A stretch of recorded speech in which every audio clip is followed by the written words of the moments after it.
todas.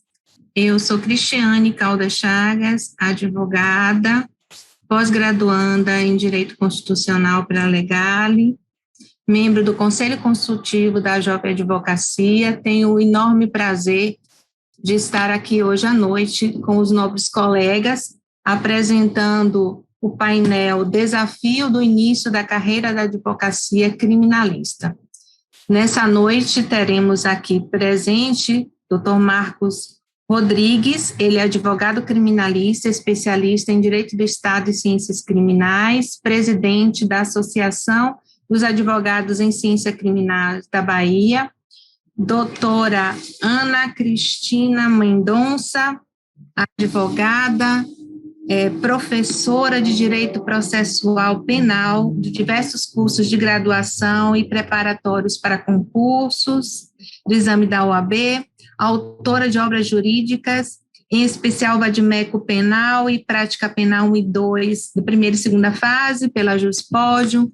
Temos aqui o doutor Bruno Valverde, gestor da Serpa e Valverde Advogados, sócio-gestor da Colavolpe e Valverde Advogados e Consultoria Jurídica, sócio da Bruno Valverde Associado, membro do Conselho Consultivo da Jovem Advocacia, membro da Comissão de Direito Criminal da OAB Bahia.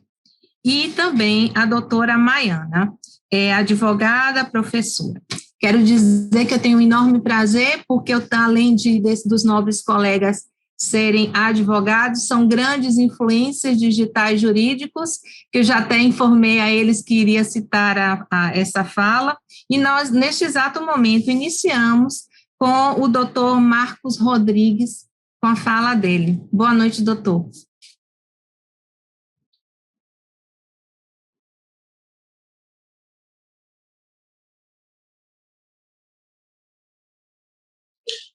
Boa noite, é uma satisfação me fazer presente nesse segundo congresso online da Jovem Advocacia Baiana. Na oportunidade, eu gostaria de agradecer ao presidente, doutor Fabrício Castro, doutora Ana Patrícia, vice-presidente, a meus amigos Hermes e Sarinha pelo convite. Fiquei muito feliz e lisonjeado.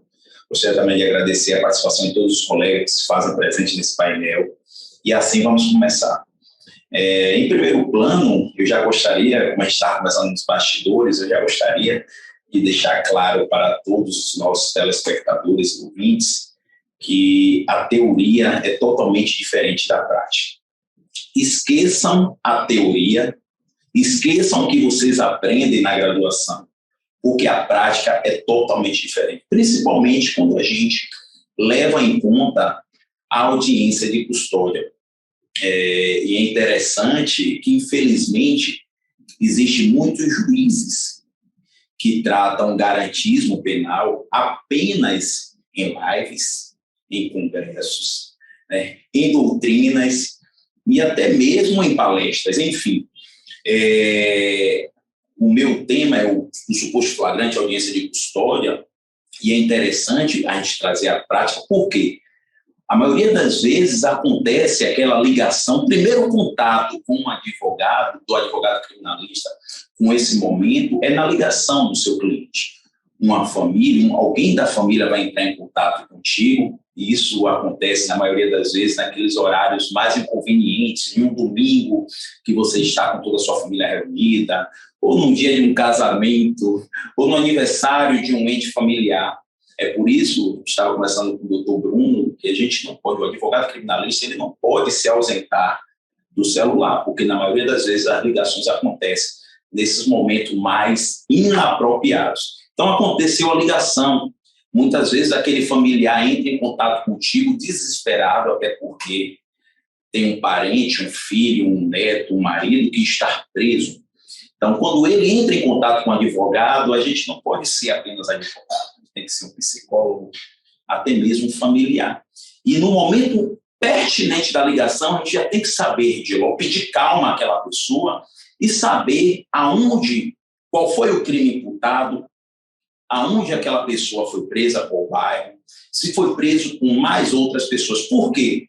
A tipificação da conduta, você vai poder saber qual a delegacia que você vai pedir para que a família vá e você também. Um exemplo, se for um crime de tráfico de drogas, se for um crime, um sábado à noite, e infelizmente a gente sabe que só existem as delegacias, as centrais de flagrantes. Então, se porventura aquela pessoa foi presa no bairro da Liberdade, a gente sabe que a delegacia competente no sábado vai ser a delegacia de Piripiri, que é a central de flagrante competente. Então, são perguntas pertinentes que você deve fazer naquela oportunidade para você já de logo endereçar a família. E você também não perder tempo de ir à delegacia. A pessoa foi presa por um crime de roubo de carro. Qual é a delegacia específica? É a furtos e roubo de veículo no Iguatemi. Então, são perguntas interessantíssimas que vai diminuir o seu trabalho, que vai diminuir todo o seu trabalho.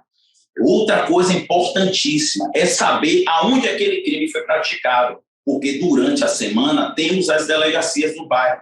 Por exemplo, um crime que foi praticado nas regiões, ali nas imediações da Pituba. A gente sabe que a delegacia competente é a 16ª delegacia. Então, a gente já pede para a família se deslocar até a delegacia e nós, enquanto advogados, vamos também. Outra coisa interessantíssima é já de logo solicitar àquela família que entrou em contato contigo as documentações necessárias. Pedir comprovante de residência, carteira de trabalho, certidão de nascimento, título de eleitor, RG, CPF, que são documentos que vão embasar uma futura audiência de custódia, um pedido de liberdade, pedido de relaxamento de prisão, um pedido de prisão domiciliar. Então, a gente já encaminha aquela família e já solicita que ela leve consigo essas documentações. Aí, muitas pessoas perguntam, doutor Marcos, o senhor cobra para ir a uma delegacia? Infelizmente, hoje, com essa questão da audiência de custódia, que tudo acontece de forma repentina, muito rápida, se você for cobrar para você se deslocar para uma delegacia, você vai acabar perdendo o seu cliente. Então, o que é que eu costumo fazer? Eu me desloco à delegacia, se eu não puder, eu vou pedir para alguém do escritório ir, e lá a gente vai sentir todo o contexto, as condições financeiras da família, qual é a complexidade daquele fato que foi ali, que já foi levado para um auto de prisão em flagrante, e nunca cobrar o mínimo que a tabela da OAB exige, certo? Claro que dentro do contexto, dentro da tipificação, você vai cobrar um valor que seja um valor razoável, tanto para você como para a família. Então, assim, você chegando na delegacia, mantendo o contato com a família, o interessante é que, muitas vezes, é o seu primeiro cliente, você nunca teve contato com aquela família. A família, às vezes, entrou em contato contigo, advogado, por um outro colega ter te endereçado. Um exemplo, eu não atuo na área criminal, mas eu conheço o doutor Bruno, que é um excelente advogado. Então, vou indicar o doutor Bruno. Então, quando o doutor Bruno chega na delegacia, ele não tem um contato com aquela família. Então, ele tem que ser o mais transparente possível. E pegar detalhes que, quando você for, porque depois que você falar com a família, você vai ter que ir ao encontro do seu cliente que está lá custodiado. Você vai ter que ir lá conversar com ele, saber, ele vai te contar o que aconteceu. Se já tiver lavrado o flagrante, você vai poder ter acesso à nota de culpa. Então, uma dica que eu sempre dou nos meus cursos, sempre pegue algum detalhe que seja íntimo da família com o cliente e do cliente para a família. Um exemplo, procure informações que só quem sabe é o cliente e a família. Chega para a família e fala assim, antes de conversar com o cliente, o Joãozinho, ele tem filho, ele mora em qual bairro, ele estava estudando, ele estava trabalhando em algum lugar, ele é amigo. Informações íntimas, porque quando você subir à delegacia para poder falar com o seu cliente, você vai chegar lá e esse cliente não te conhece. E a gente sabe que, infelizmente, tem muitos colegas que acabam prejudicando, maculando a nossa profissão. Então, você tem que ir respaldado de informações substanciais e necessárias.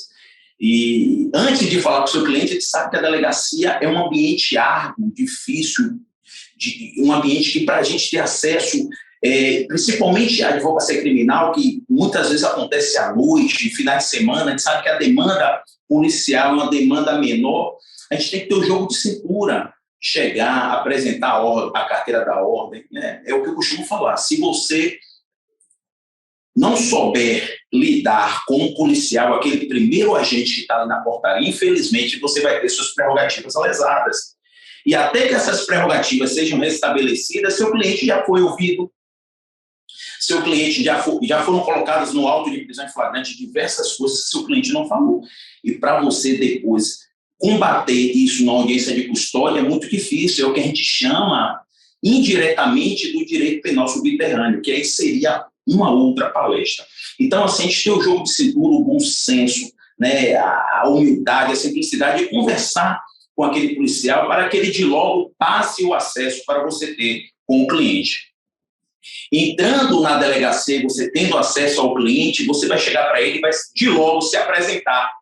E lembra o que eu falei antes? A importância de você pegar um detalhe da conversa com aquela mãe, com aquela esposa, com aquela irmã, porque você vai chegar para aquele cliente e vai falar: ó, Joãozinho,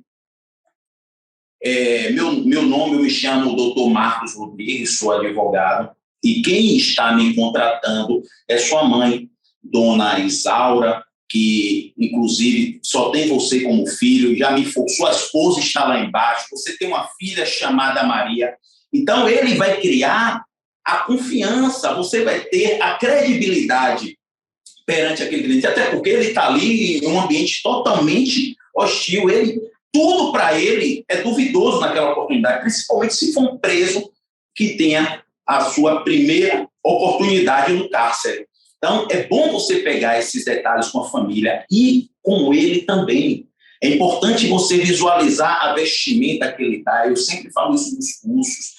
É importante você perceber se ele tem um detalhe no corte de cabelo, se ele está com uma camisa bola-bola, uma camisa de time, se ele quer falar alguma coisa para a família, porque você vai ter que voltar para a família para dizer que manteve o contato com ele. E quando você voltar para a família, você vai chegar e vai falar assim: conversei lá com fulaninho e ele está com a camisa do Boca Juniors, então a família vai poder dar esse percentual de credibilidade para ti.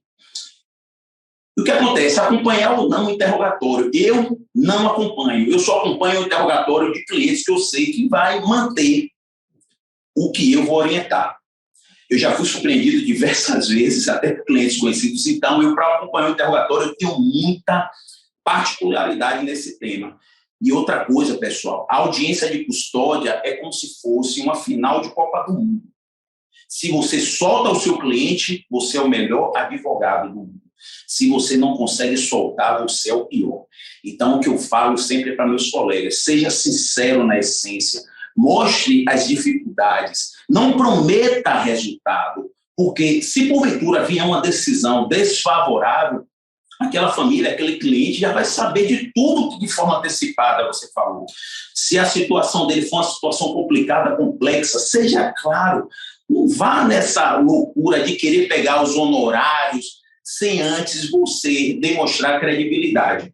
Então, eu já estou percebendo que o meu horário já está para ser exterminado no bom da palavra, e eu queria deixar para vocês uma mensagem aqui de carinho.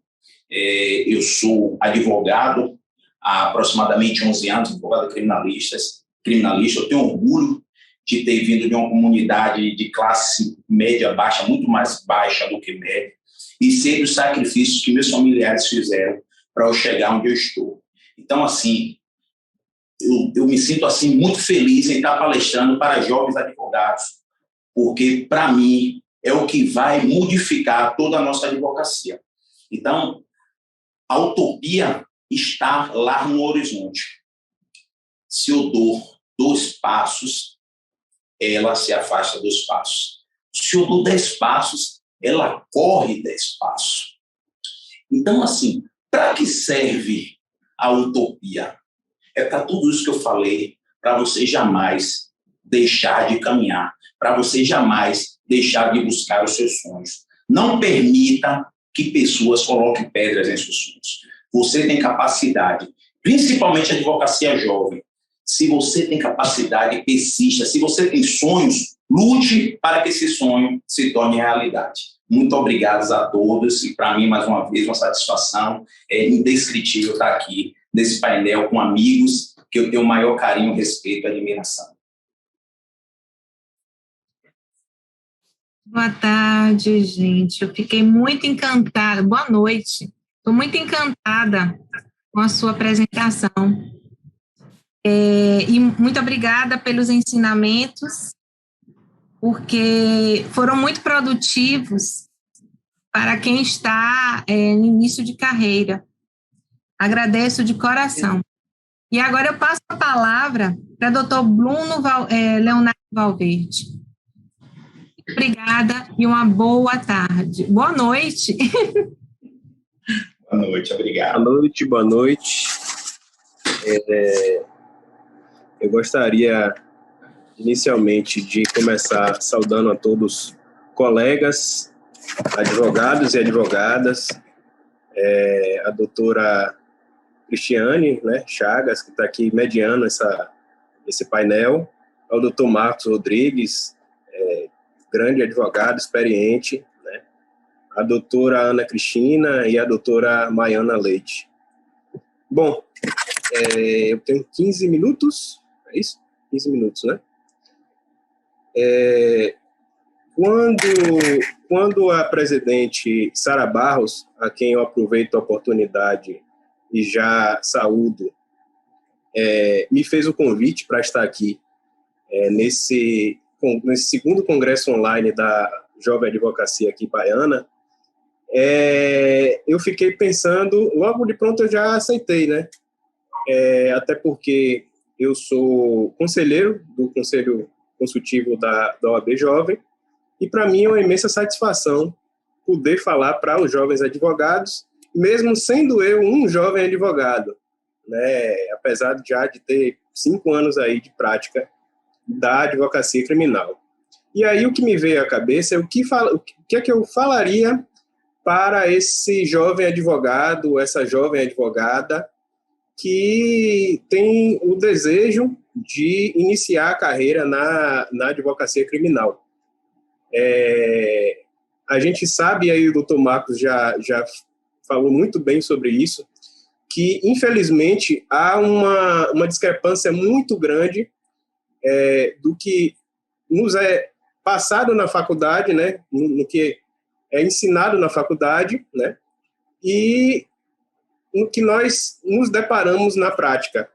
Infelizmente, o ensino jurídico no Brasil, a gente sabe que enfrenta sérias dificuldades, né, muitas universidades, e falo isso, não sou adepto à ideia de restringir o acesso à universidade. Eu acho que o acesso à universidade tem que ser universal e de preferência ainda pública, mas são muitas as universidades que foram abertas, né, e muitos cursos de direito e com pouca qualidade.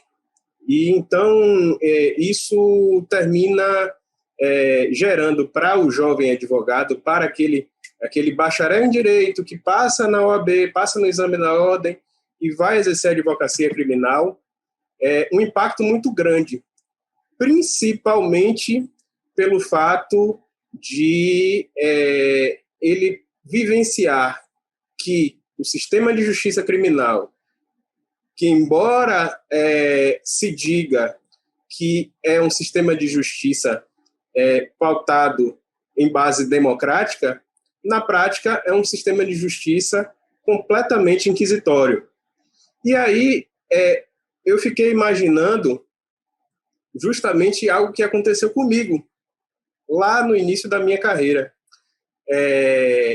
Existem 4 momentos básicos que os clientes irão chegar até esse jovem advogado, a essa jovem advogada.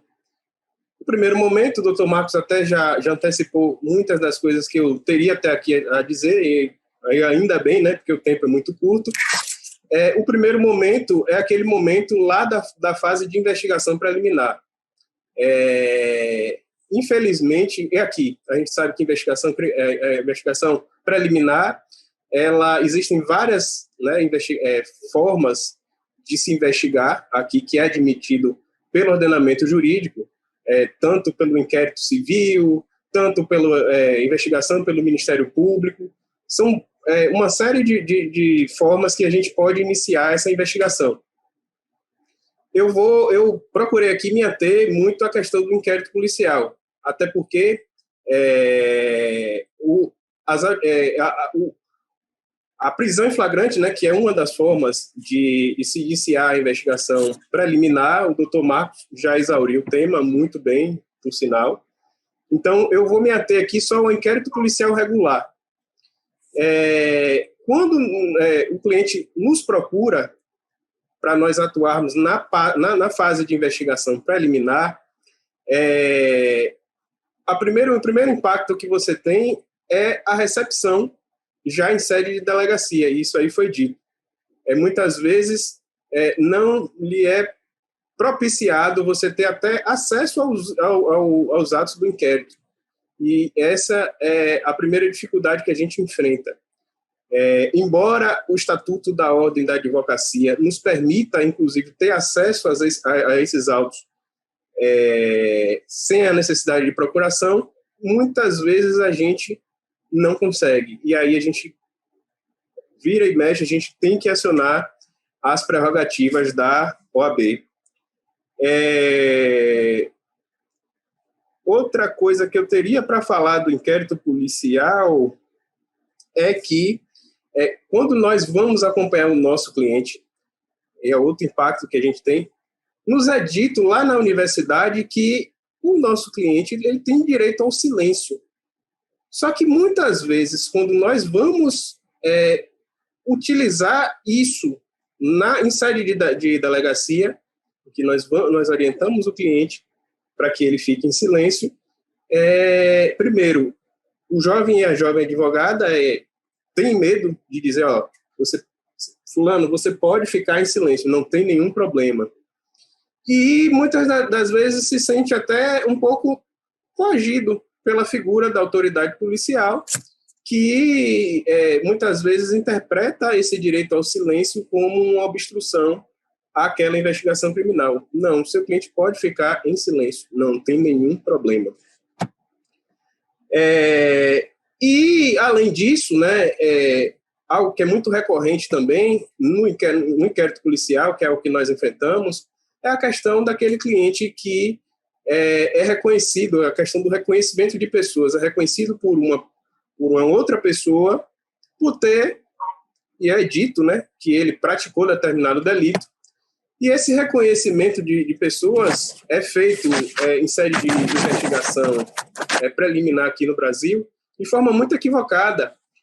Há poucos dias atrás, acho que todos tiveram notícias com relação a isso, no Fantástico foi dito que uma série de pessoas, foi mostrado que uma série de pessoas, elas passaram a ter a sua vida de cabeça para baixo, porque criaram uma espécie de banco de pessoas, né, com a foto dessas pessoas, que circulavam por WhatsApps aí afora, né, grupos de policiais e tudo, e que essas pessoas eram tidas como pessoas que eram criminosas. Então, no Fantástico foi mostrado que tinham pessoas que recorrentemente estavam na delegacia para dar algum tipo de depoimento, porque estava sendo apontado como suposto autor de algum fato delituoso.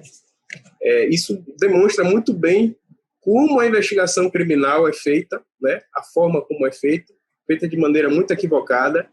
E, infelizmente, isso termina, e aí chega o segundo ponto, eu não vou poder me alongar muito, indo para o inquérito, para o processo, né?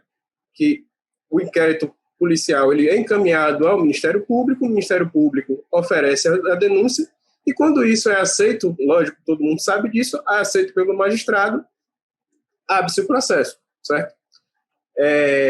Muitas das informações que chegam para o processo são fruto dessa investigação preliminar feita de maneira completamente atabalhoada. E isso gera muitos prejuízos no decorrer do processo. E por isso eu achei fundamental, inclusive, a nova lei, foi dita, né, como o pacote anticrime, que trouxe a figura do juiz de garantias, que, se implementado, irá facilitar muito essa questão, já que parte do processo, né, ficará com um juiz e o restante, que será para a parte de julgamento e tal, quando se exaurir essa primeira parte de recebimento da denúncia e tudo, que irá proferir adiante a decisão, a sentença. Então, foi um ponto positivo. Pena que aqui a gente ainda não conseguiu implementar.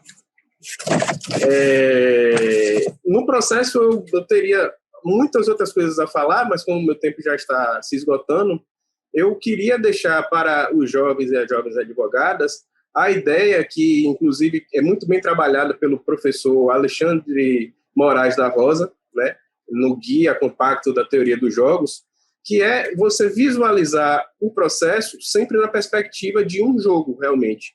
Você vai ter os atores processuais e tendo a consciência de que cada ator, a cada autor, ator processual, melhor dizendo, ele é dado aquele local de atuação. Então, juiz julga, promotor, Ministério Público é parte. O Ministério Público não é fiscal da lei no processo penal, e é bom que se diga isso, entendeu? O Ministério Público é parte, e a defesa. Então, quando vocês forem para o processo, sempre tentem enxergar que há fatores, já que o processo é o caminho para uma decisão, que há fatores que são inerentes ao processo, que são fatores externos, né, ao processo, que vão propiciar lá na frente uma decisão que pode ser absolutória ou não. Então, você tem que pensar mais ou menos de que forma você vai atuar, sabendo, por exemplo, da atuação de determinado juiz, como é que ele pensa, como é que geralmente ele decide, enfim, você tem que ter a noção de como funciona aquela dinâmica ali, apesar de a gente saber que existe todo um rito procedimental dado pela legislação, mas cada vara vai ter algumas peculiaridades. Então, procurem enxergar o processo dessa forma, até porque no final, né, que você vai se deparar com uma decisão, e aí eu me encaminharia para uma terceira ou quarta parte, né, que seria a fase recursal e a fase de execução, mas eu vou encerrar por aqui, dizendo que a sentença, vocês tenham muita atenção com relação a isso, porque é necessário, colegas, que a gente se atenha à fundamentação. Muitas das vezes o juiz deixa por estar porque o juiz ele não precisa se atrelar a nenhum fator para poder decidir. Então, muitas vezes ele deixa até de apreciar algo que você falou de forma bem genérica na fundamentação da sua decisão. Então, isso é muito importante. Vocês possivelmente vão precisar disso para a fase recursal. E é isso. Na fase recursal, tem toda uma dinâmica que vocês têm que saber de tribunal, como funciona, e despachar com o desembargador, essas coisas todas são necessárias e fazem toda a diferença. E na execução, que seria a última coisa que eu teria para falar, não deixem de acompanhar o cliente de vocês. O cliente de vocês tem o direito de audiência reservada com vocês, entendeu? É o contato externo que ele tem com o mundo externo, já que ele está lá custodiado. Então, são essas as coisas que eu teria para falar. O sistema realmente de justiça criminal é muito inquisitivo, para não falar outras coisas, mas cabe a você, jovem advogado e jovem advogada, que vem para oxigenar essa advocacia, nos ajudar nessa trincheira que é a advocacia criminal e melhorar o sistema de justiça criminal. São essas as minhas considerações, de forma bem sucinta, bem apertada. Eu teria muitas outras coisas para falar, mas eu posso disponibilizar a todos. Eu gostaria de agradecer à presidente Sara Barros, ao presidente da OAB, o meu amigo, Dr. Fabrício Castro, e gostaria de agradecer essa oportunidade de estar aqui falando para jovens advogados e advogadas, colegas, e dizer que caso vocês queiram mais, enfim, trocar algumas informações comigo, bater um papo comigo, me sigam nas redes sociais e a gente vai discutindo. O que eu puder ajudar, eu geralmente tento ajudar o máximo possível os meus colegas em cima daquilo que eu já estudei, já vivenciei. Então, me sigam nas redes sociais e a gente vai tentando construir uma advocacia criminal cada vez melhor. Obrigado. Obrigada, doutor. Foi muito instrutivo, muito conhecimento, muito detalhe. E como eu disse no início, nós estamos aqui cheios de influências digitais jurídicos que nos vão ensinar e continuar nos ensinando dia após dia, porque triste do ser humano que se sente que o conhecimento já aprendeu tudo que precisava, né? Então, em todo dia é necessário. Vamos agora, gente, dar continuidade a esse painel e convidando agora a doutora Ana Cristina Mendonça para participar com a sua explanação, com seus conhecimentos e agradecer mais uma vez a presença do doutor Marcos, doutor Bruno e da doutora Maiana Leite aqui presente. Mas a doutora Maiana, em seguida, irá explanar. Olá, já posso falar? Cristiane, estão me ouvindo? Tá tudo bem? Já estou on?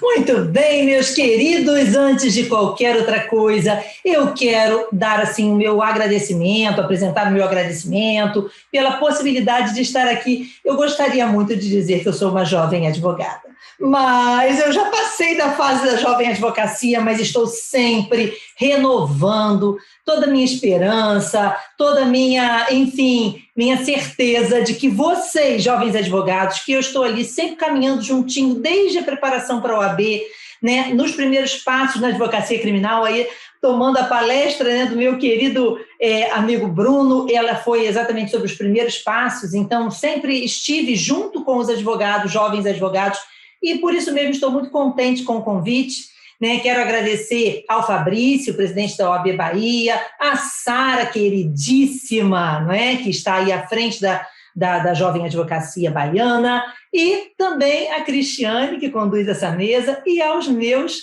né, co-participantes da mesa, então ao doutor Marcos, ao doutor Bruno, à doutora Maiana, e principalmente a vocês. E aí, vejam só, gente, eu tinha um monte de coisas para falar, que, lógico, em 15 minutos a gente tem um tempinho limitado demais para trabalhar determinados temas, né? Mas eu gostaria, já que eu falei depois do Marcos, depois do Bruno, né? Depois do doutor Marcos, do doutor Bruno, porque nós, advogados, gostamos de sermos chamados de doutores, né? Mas, olha só, aqui é uma mesa de amigos, né? Então, ao Marcos, ao Bruno, e olha só, gente, o Bruno fez algumas considerações, primeiro o Marcos fez algumas considerações que eu acho que são extremamente importantes para vocês que estão aí iniciando a sua trajetória na advocacia criminal, né? Às vezes, em determinados eventos, principalmente pelo fato, infelizmente, eu vou falar disso, gente, de eu ser mulher, sabe? Isso acontece muito. De eu chegar num congresso, num simpósio, agora, infelizmente, nós estamos aqui sempre à distância, né? Mas quando os congressos são presenciais, principalmente quando os congressos e os eventos são presenciais, é muito comum que no final da minha fala, né, no corredor, etc., algumas pessoas venham me procurar e geralmente são jovens advogadas. E essas jovens advogadas chegam e falam assim: Ana, você não tem medo de ser advogada criminal? Ou seja, você acha que a advocacia criminalista, porque eu adoro direito penal, eu sou apaixonada pelo direito penal, e todo mundo passa por isso desde a faculdade, né? É aquela boa e velha história. Eu entro na faculdade, me apaixono pelo direito penal, mas acabo casando com direito civil e flertando com o tributário. Olha só, vamos deixar claro que eu me apaixonei pelo direito penal e me casei inteiramente pelo direito penal. O direito penal, ele é casado comigo, ele é meu amante, ele é o amor da minha vida. Então, na verdade, gente, vale a pena a gente investir naquilo que a gente gosta. E não tem que ter medo, não. Porque, veja só, gente, vou contar uma coisa muito séria, perto e diante daquilo que foi dito pelo Marcos. O Marcos, ele colocou algumas questões que têm que ser consideradas como um parâmetro, uma diretriz na atuação do advogado criminalista. Não importa se ele é homem, se ele é mulher. Veja só, independentemente do nosso sexo, do nosso gênero, né, o que nos interessa aqui é que nós sejamos, primeiro, éticos. Então, a ética no exercício da nossa profissão, nós juramos isso na hora que nos formamos, isso é extremo, na hora que nós pegamos a nossa OAB tão vermelhinha, tão linda, né? Então, a ética, ela é fundamental na atuação do advogado. Então, nós temos que pautar a nossa atuação com base na ética, na urbanidade, na sinceridade. Todos esses são assuntos que foram abordados pelo Marcos, principalmente naquele momento do contato dele com a família do cliente, no contato dele, né, do advogado, com o próprio cliente ainda preso na delegacia e com os policiais que integram, né, aquele corpo dentro da delegacia onde o seu cliente está custodiado. Então, ética, urbanidade, sinceridade e, principalmente, empatia. Veja só, você tem que se colocar no lugar do outro. Você tem que entender o que ele sente, quais são as suas aflições, quais são os seus medos. E se você pauta a sua atuação com base nesses 4 tópicos, novamente eu vou repetir. Ética, eu anotei aqui, enquanto ele falava, eu fui anotando, viu? Ética, urbanidade, sinceridade, empatia. No momento em que isso acontece, lógico que é associado, gente, à preparação, ao estudo, ao conhecimento, porque de nada adianta você ser muito simpático, né, muito sincero, se você, na verdade, não tem um preparo adequado. Então, advogados não param de estudar quando recebem a vermelhinha, não param de estudar quando iniciam, né, os seus primeiros trabalhos, nos primeiros processos. Advogados estudam para sempre. Advogados acompanham as decisões dos tribunais, advogados para, inclusive, viabilizar a combatividade, ou seja, o advogado ele tem que estar entregue ali ao combate, ele tem que estar pronto para enfrentar o que for necessário, ele tem que estar pronto para vencer determinadas barreiras que começam em sede policial. E muitas vezes começam dentro do seu próprio escritório. Então, para que você tenha credibilidade na sua atuação, eu preciso que você associe esses aspectos: ética, urbanidade, sinceridade, empatia, né? E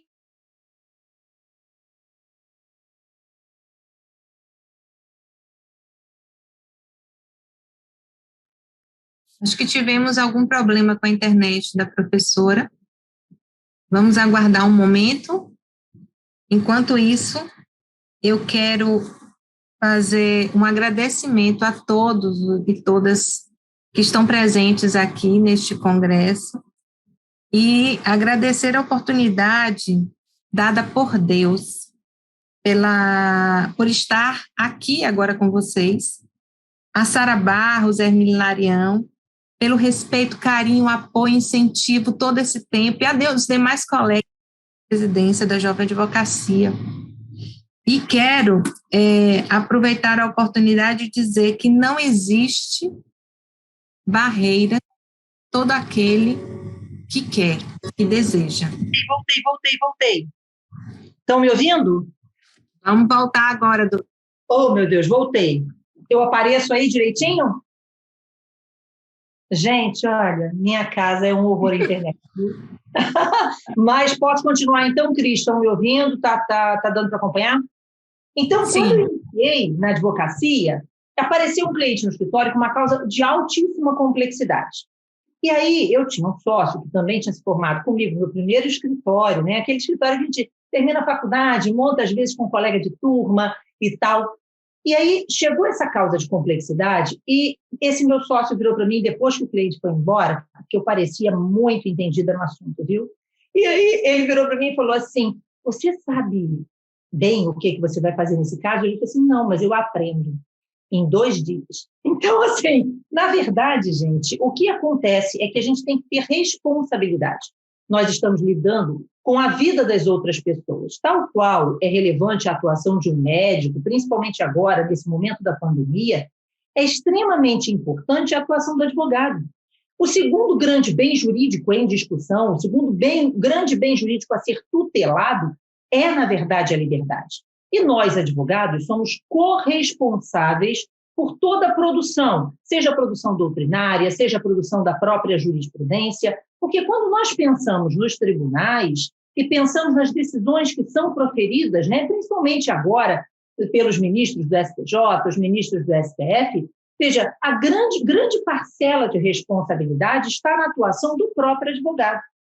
Porque, veja só, nós temos, e o doutor Bruno comentou, que recentemente nós tivemos aí, apareceu no Fantástico, não é? Inclusive, os problemas com reconhecimento de pessoas que vinham sendo realizados de forma completamente absurda, inclusive com decisões aviltantes da jurisprudência, que sempre admitiram reconhecimento através de fotografia na delegacia, veja, reconhecimento induzido, reconhecimentos que não se pautavam pelas premissas estabelecidas pelo Código de Processo Penal. Imaginem, se nós, advogados, não estivéssemos ali combativos, né, sempre alertas, insistindo nas nossas teses de que aquele reconhecimento não se presta efetivamente à produção de uma prova, ela pode até ser, veja, uma demonstração indiciária lá atrás, para fins de que outras provas sejam colhidas, inclusive com reconhecimentos adequados pessoalmente nas condições estabelecidas pelo artigo 226.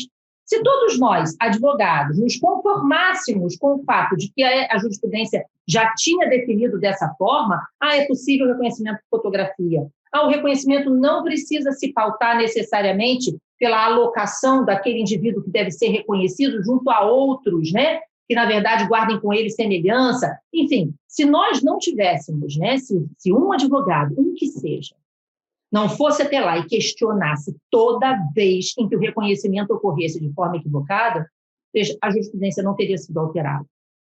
Então, a nossa parcela de responsabilidade é muito grande. Mas, novamente, eu não tenho medo de ser advogada criminalista. Ao contrário, eu tenho orgulho de ser advogada criminalista. Algum momento, Ana, você teve algum problema com algum tipo de cliente? Houve algum tipo de ameaça? Veja, o advogado, que geralmente, porque de vez em quando existem, como existem em outras várias profissões, né? Então, de vez em quando acontece, um advogado, o cliente matou o advogado, não sei o que e tal. Olha só, gente, isso só acontece com aquele advogado que não é sincero, com aquele advogado que, na verdade, não luta pelo cliente dele, com aquele advogado que mente para o cliente. E dentro daquilo que eu programei para falar, né, nós temos aqui que eu havia feito uma programação sobre a primeiro contato com o cliente, a instrução das testemunhas, etc. E aí, dentro desse contexto, eu queria dizer uma coisa para vocês sempre. É evidente, e o próprio Bruno comentou também essa situação, que nem sempre o cliente conta para você aquilo que realmente aconteceu, não é isso, Bruno? Então, nem sempre o cliente ele é sincero com você, mas você tem que demonstrar a ele a necessidade de que a relação cliente-advogado seja uma relação sincera. É importante que o seu cliente passe para você a realidade daquilo que ocorreu, aquilo que efetivamente ele tem por vislumbrado, né, do fato, porque muitas vezes o próprio cliente vê os fatos de uma forma diferente daquilo que realmente aconteceu. Então, é importante que você demonstre a esse cliente que essa relação ela é uma relação via de mão dupla. Então, ele tem que ser sincero com você e você tem que ser sincero com o seu cliente. Porque aquele advogado que tem problema com clientes, é aquele advogado que não se dedica, é aquele advogado que, na verdade, não luta pelos direitos do cliente, lógico que dentro de limites, que são os limites possíveis legalmente, evidentemente, né? E olha a ética aí, também trabalhando, né, junto com o que eu estou falando, mas principalmente é aquele cliente que mente, aquele cliente que diz que vai fazer, que vai acontecer, que vai conseguir coisas que ele sabe que nem sempre são possíveis. E ainda que sejam possíveis, não dependem necessariamente da sua atuação. Então, é importante que você seja um livro aberto. Que você, na verdade, lógico que você também não vai entregar todo o ouro de todas as teses, porque senão o seu cliente, o seu possível cliente sai daqui, contrata um outro advogado e passa para ele tudo aquilo que você lhe disse. Mas, de toda forma, é importante que você se coloque para o cliente demonstrando, olha, os caminhos a serem adotados são esses.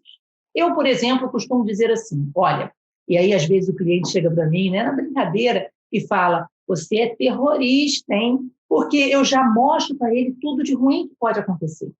E aí o Bruno também fez uma colocação fantástica, que advogado hoje pode pensar em advogar na advocacia criminal sem ler a teoria dos jogos do Alexandre Moraes da Roda, né? O Alexandre queridíssimo, olha, um beijo aqui enorme para o Alexandre, tá? Mas o livro Teoria dos Jogos no Processo Penal é hoje essencial para a advocacia criminalista.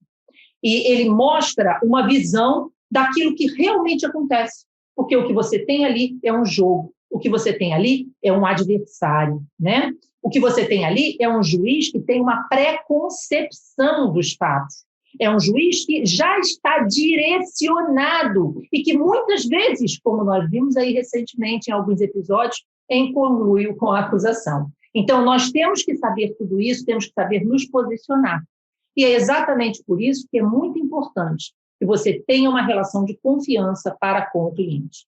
E dentro desse contexto, que você, e eu sempre faço, sempre digo isso aos meus alunos no Advocacia Criminal, né, eu tenho um curso preparatório, um curso de primeiros passos, como é o nome da palestra do Bruno, mas nesse curso eu sempre explico aos meus alunos, colegas, óbvio, porque são advogados tanto quanto eu, que é fundamental que, da mesma forma, em paralelo ao contato com o cliente, você analise os autos. E confronte o cliente se necessário, mas sempre dentro de um critério, novamente, de sinceridade e urbanidade, certo? Isso é muito importante. E mais do que isso, não se sintam inibidos pela violação das prerrogativas na delegacia. Elas vão ocorrer. Também vão ocorrer em juízo. E é exatamente para isso que existe a OAB, para nos auxiliar. Vamos chamar aquela equipe responsável pela violação de garantias, sempre que necessário. Nós não nos intimidamos, nós estamos aqui lutando pelos direitos de defesa de todos os cidadãos, se necessário. Nós somos os advogados, certo? Espero que vocês tenham gostado. Me sigam nas redes sociais. Meu nome meu perfil no Instagram é professora Ana Cristina, tá? E eu tenho um canal no YouTube também com meu nome, Ana Cristina Mendonça. Um beijinho. A palavra é sua, Cris. Boa noite. Doutora Maiana, muito obrigada, doutora Ana, pelos ensinamentos.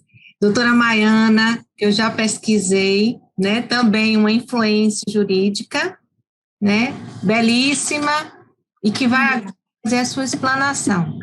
Boa noite. Muito obrigada. Boa noite.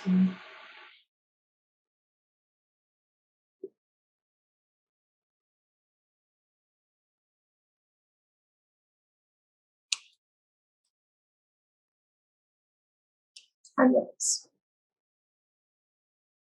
Não estou achando aqui o lugar que eu entro na sala.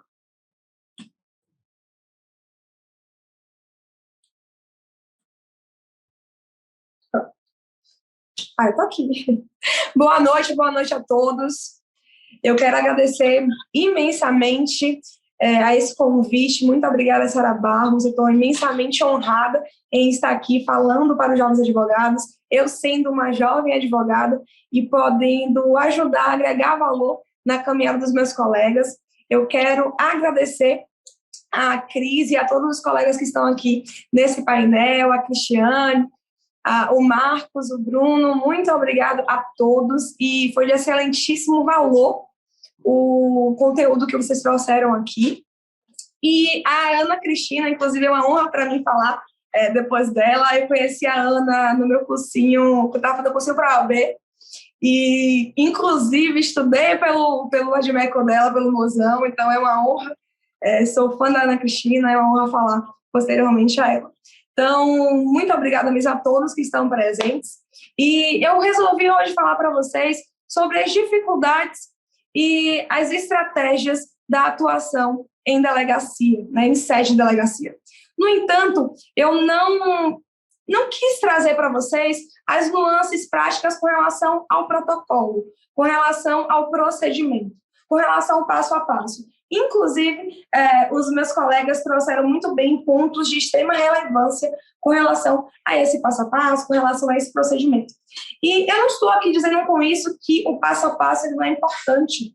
Muito pelo contrário, ele é de extrema importância, de extrema relevância. Porque a gente precisa saber o que fazer quando chega na delegacia. Com quem que a gente fala primeiro? Como que a gente se porta? A gente fala primeiro com o cliente ou pede para falar com o delegado? Se a gente chega na delegacia, o cliente já está sendo ouvido. Como que a gente age nesses casos? Então, é imprescindível saber o ritual desse procedimento. Tanto da fase de inquérito, quanto da atuação em flagrante. Mas hoje eu quis trazer para vocês um viés diferente com relação a essa atuação em delegacia. Como eu disse, não que o passo a passo não seja importante, ele é de suma importância, e eu, inclusive, ensino ele para os meus alunos.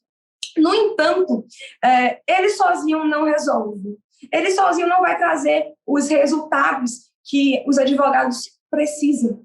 Não existe um advogado criminalista que tenha, de fato, resultados que se baseie apenas no passo a passo. A gente precisa de mais. A advocacia criminal nos exige mais, muito mais.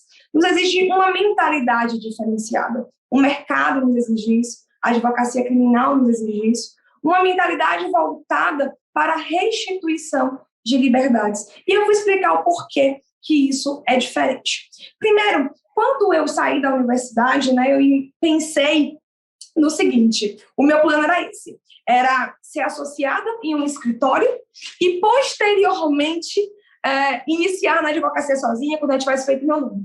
Essa atuação em sede de delegacia, justamente por ser um ambiente mais hostil, justamente por ser muito imprevisível, causa muito medo para os jovens advogados, para quem está começando. Causou para mim, causa para você. Então, essa atuação em delegacia, em que pese ainda em suma, sozinho, atuando sozinho, era algo muito distante para mim e eu acredito que também possa ser para você. A gente pensa, não, no início da advocacia eu não posso atuar em delegacia ainda porque eu preciso de mais experiência, eu preciso de mais tempo na advocacia. Mas eu quero dizer para vocês que a advocacia hoje não se baseia em tempo de OAB. A advocacia hoje se baseia em intensidade, em posicionamento certeiro, em construção da autoridade. E para isso, inclusive, nós temos o mundo digital que veio para democratizar a advocacia.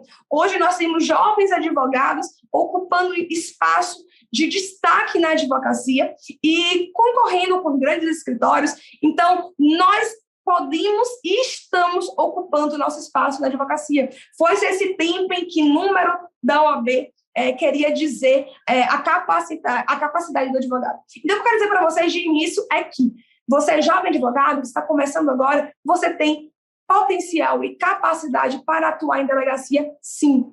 Até quando você vai achar que se o telefone tocar, você vai poder atender o flagrante? Até quando você vai achar que, quando o telefone tocar e for no flagrante, você vai passar esse cliente para um outro advogado porque você não pode? E eu não estou dizendo que se você não estiver preparado, é para você aceitar o flagrante. Não é isso. O que eu estou dizendo é que eu sei que tem muita gente boa aí, muito advogado que está começando, que é de extrema competência e que acha que não tem a capacidade de atuar em delegacia. E aí que nós entramos na questão do pensamento, da mentalidade que tem que ser modificada. Por quê? Se você sabe só o passo a passo, só o protocolo, quando chegar lá, se tiver qualquer situação que fuja do passo a passo, que fuja do protocolo, você não vai saber o que fazer. Você vai ficar perdido. Por mais que eu, a professora Cristina, o Marcos, o Bruno, esgote aqui situações que podem acontecer dentro da atuação em delegacia, é tão imprevisível que por mais que a gente junte aqui tudo que a gente já viu durante o nosso tempo de atuação, vai ter ainda alguma situação que nós não vamos conseguir trazer para vocês. Então, é por isso que pensar como restituidor de liberdades vai fazer com que você, em qualquer situação, saiba como agir. Como assim, Mariana? É claro que nós não vamos conseguir restituir a liberdade imediata em todos os casos, isso é óbvio, mas temos que trabalhar e agir conscientemente, sempre pensando na restituição, mesmo que, pela experiência, você perceba que aquele caso é um caso difícil de conseguir restituir a liberdade imediata. Por quê? Se acontecer uma situação que seu telefone tocou agora, é um flagrante, você chega na delegacia, tem um passo a passo, mas acontece alguma situação que você não ouviu falar, que você não sabe como agir. Por exemplo, chegou lá, o seu cliente já está sendo ouvido. O que é que eu vou fazer? Não tinha isso no passo a passo. O professor não me falou isso, eu não sabia isso. O que é que eu faço? Você já sabe que é direito seu e do seu cliente que vocês tenham uma conversa reservada.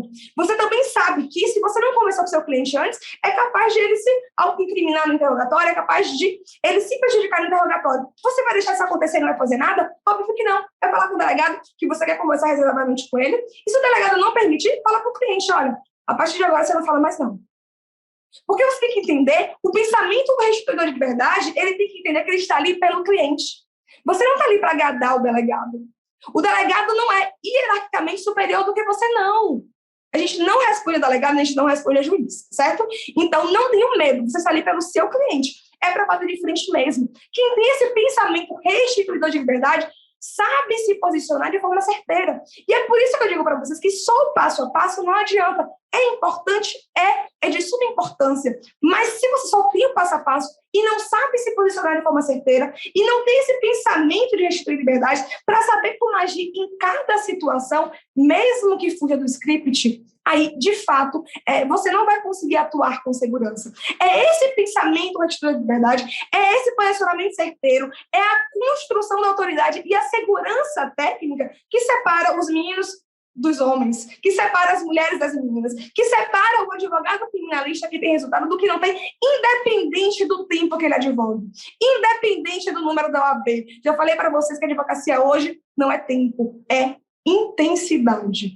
E o que eu quero dizer para vocês, com relação à segurança técnica, eu tenho um método que eu passo para os meus alunos, que é fazer um caderno restituidor de liberdades. O que é isso, Maiara? É um caderno que contém tudo o que você precisa para, se caso seu telefone tocar agora para um flagrante, você ir ali buscar naquele caderno e saber o que fazer. E se sentir mais seguro. O advogado iniciante não é obrigado a saber tudo, não é obrigado a decorar os códigos, não é obrigado a saber tudo de tudo. Nem os advogados apresentados sabem tudo de tudo, porque você tenha respeito ao seu processo. Você está começando.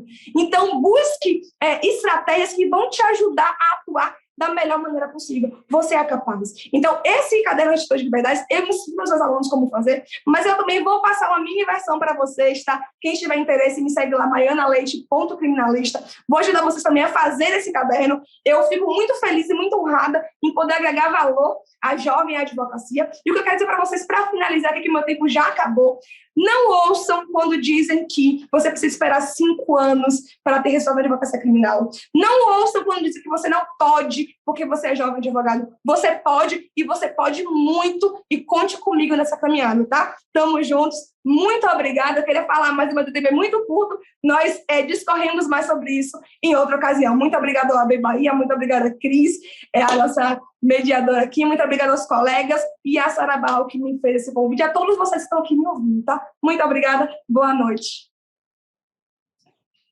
Gente, eu estou encantada. Se eu digo que direito penal apaixona, realmente ele apaixona e a gente não tem como se livrar dessa paixão. Você pode até casar com outro direito, né? Como acontece muito, como a gente diz, mas é apaixonante, e ver esses colegas falando foi mais apaixonante ainda. Principalmente, me perdoem os homens, mas nós mulheres temos uma oratória que encanta, né? Nós temos o poder feminino. Me perdoem os homens, vocês falam muito bem, mas o poder está com as mulheres, viu? O poder somos nós.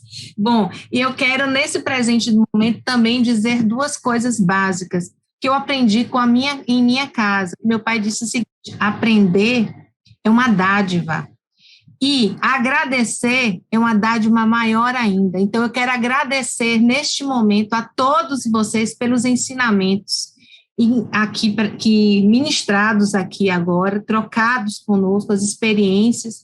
Quero agradecer a toda a OAB, né, na pessoa do seu presidente, Fabrício, na pessoa da minha presidenta maravilhosa, Sara Barros, do grande amigo, colega Hermes Hilarião, Maílson, Gabriel, Leonardo, todos, as mulheres e homens que compõem a advocacia da Bahia e do Brasil, e ao Conselho Consultivo da Jovem Advocacia.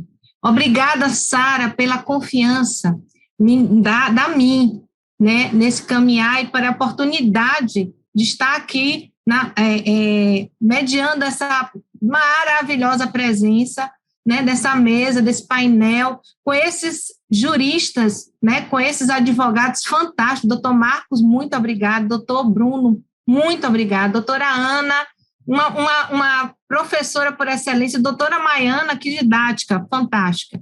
E agradecer a todos os colegas que estiveram aqui presentes e dizer, nunca é tarde para se começar. Nunca coloque uma barreira na sua mente, porque você pode tudo naquele momento que você decide que você pode. E se você tem alguma dificuldade, tem todas essas pessoas que estão aqui e toda a equipe da OAB para te dar apoio, porque eu tive esse apoio, eu tenho esse apoio. Estou hoje advogando porque eu tive a pessoa do doutor Fabrício, que pegou na minha mão e disse, você tem medo? Use o seu medo como trampolim para você mudar e transformar a sua história. Eu nunca vou me esquecer disso. E quero agradecer a todos e todas por esta noite, por esse brilhante momento. E dizer que quando eu falei que nós estávamos à frente de vários influencers, eu tinha certeza de que eu estava falando com a maior segurança do mundo, porque, como vocês podem ver, todos têm suas redes sociais, todos têm muita coisa para ensinar para a gente e acompanhe o dia a dia de cada um, porque tudo é possível, gente. E obrigada mais uma vez a Sara, a Hermes, a toda a comissão da Jovem Advocacia e ao meu brilhante presidente. Obrigada a todos, uma boa noite e que continuemos amanhã com muito mais experiências e muito mais conhecimentos. Obrigada.